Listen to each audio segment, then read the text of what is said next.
Menjadi persoalan dalam hidup saya, dalam hidup tuan-tuan, dalam hidup kita manusia ni ialah kekeliruan.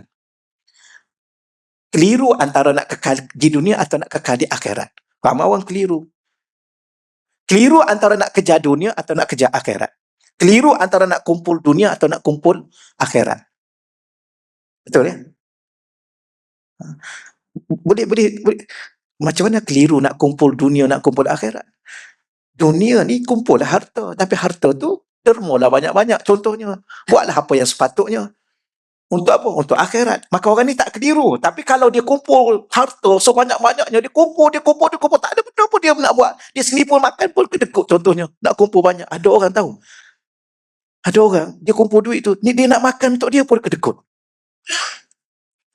Tak tahu Wallahualam betul tak. Tapi ada seorang, ni cerita dah. Dia cerita sikit ya. Ada seorang, dia pencin, dia bersyarah. Dia pencin, dia kata kawan-kawan saya dulu ustaz. Ada yang kedekut, betul-betul kedekut, dia kata ustaz. Contoh dia pergi nak minum teh. Teh secawan berapa? Ni secawan ni. RM2. Okey, minta separuh RM1. Duit dia banyak. Tapi dia kedekut. Dia kedekut tu sampai tahap mana, dia nak minum untuk dia pun dia kedekut. Yang inilah yang menjadi persoalan besarnya. Dan kehidupan ni sebenarnya keliru. Yang ni yang jangan, moga-moga Allah Ta'ala bagi. Sebab tu kita perlu hidayah. Quran itu hidayah. Zalikal kitab la raiba fi huda. Petunjuk, panduan. Kalau tak ada panduan, memang kita akan keliru. Macam orang kahwin, dia nak anak. Untuk apa dia nak anak? Ke dia sedang keliru.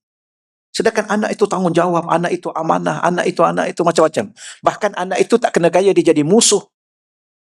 Dia jadi fitnah, dia jadi ujian. Tapi kalau kita ikut panduan Allah, okey, kita tak akan keliru. Dapatkanlah banyak-banyak. Seramai mungkin maksud dia, banyak-banyak. Tapi kalau kita sendiri pun tak tahu untuk apa, tak payahlah seorang pun. Dia akan menyusahkan. Termasuk kahwin pun tak payah. Kalau tak faham apa maksud sebenarnya, panduan yang telah Allah beri.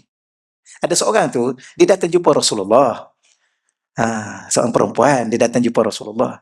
Dia kata, wahai Rasulullah, aku nak tanya, dia kata, ada orang nak kira suami kat dia.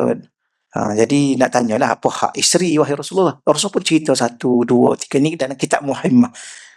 1, 2, 3 cerita. Dan akhir sekali dia kata, kalau macam ni wahai Rasulullah, aku tak nak kahwin selama-lamanya. Kenapa? Berat tanggungjawab seorang isteri kepada seorang suami. Sehingga dikatakan ni dia panggil apa dia? Gambaran. Kalau seandainya seorang boleh sujud kepada orang yang lain, ni pernah dengar kan? Nescaya aku akan suruh seorang isteri sujud kepada suami. Seandainya boleh. Tapi tak boleh. Tapi nak cakap satu gambaran yang begitu sekali, tinggi, berat, besar, tanggungjawab seorang isteri kepada suami dia. Seandainya seorang itu boleh sujud kepada manusia, sesama manusia ni, pasti isteri itu kena sujud kepada suami. Dan kalau katakan suami balik rumah, ada debu-debu di kaki-kaki itu, isteri kena sapu dengan muka dia, debu-debu tu. Ya, ni nanti jangan pula, macam ni sekali ke Ustaz?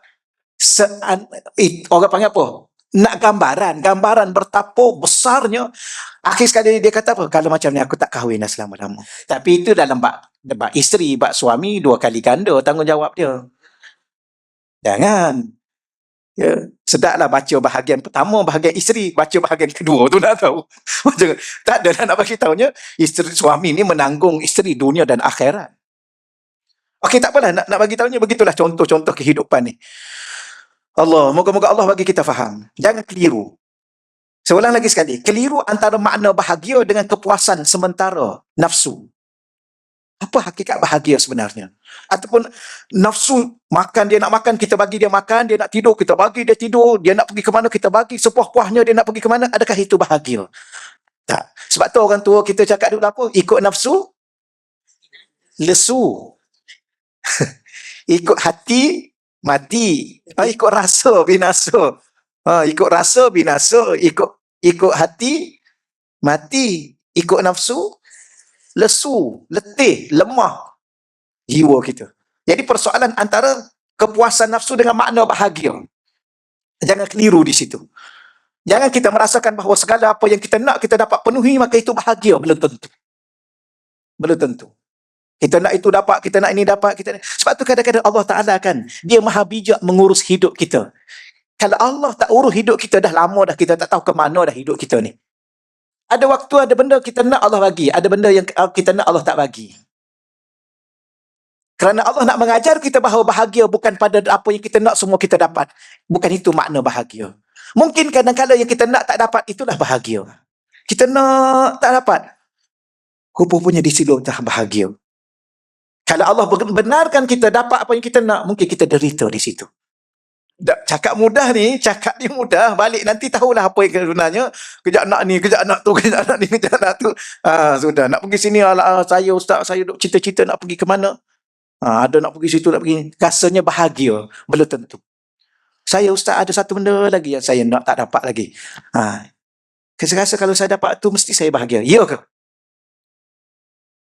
Sebab itulah sebenarnya kita ni diajar dengan cara paling mudah. Orang sufi, ulama-ulama sufi, ulama-ulama yang mengajar erti kesucian hati ni, hanya Allah dalam hati kita, kebersihan hati, hanya Allah, ikhlas, jujur untuk Allah segala-galanya. Paling mudah hidup ni sebenarnya ikut kehendak Allah. Hidup dengan kehendak Allah. Ada waktu sekarang apa yang Allah nak pada kita. Tapi kena fahamlah. Sekarang ni apa yang Allah nak pada kita? Itulah yang sekarang kita lakukan. Maka hiduplah dengan itu.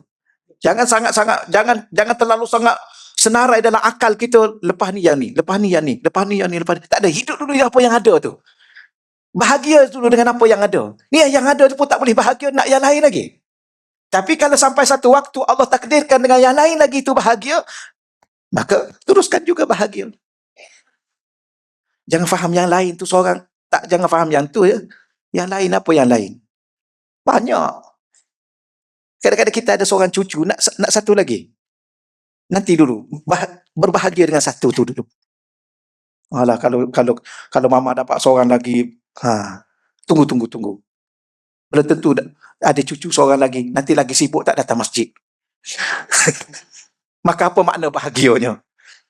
Kerana bahagia itu kadang-kadang di mana? Dengan Allah. Di mana? Di rumah Allah. Ni tambah 3 lagi, tambah ramai lagi. Tak tahu, duduk main dengan cucu je lah. Contoh. Okay.